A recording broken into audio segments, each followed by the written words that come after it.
Hi there, I'm Emmy, a customer support specialist here at Hatch. If your Hatch Go isn't turning on, don't worry. Let's walk through a few simple steps together.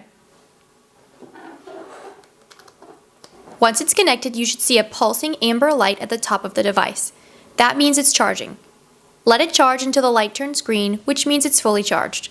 This usually takes around 2 hours from empty. If you don't see any lights at all when you plug it in, try a different wall outlet. If you're using a USB port on a laptop or computer, make sure that device has enough battery life to actually charge your Hatch Go. We also recommend only using the cable included with your Hatch Go and a 5-volt 0.5 USB wall adapter. Once it's fully charged, reset your Hatch Go by pressing the plus and minus button at the same time.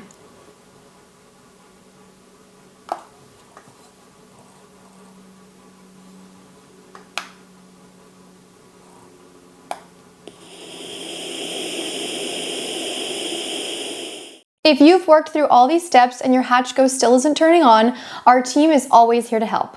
Sweet dreams!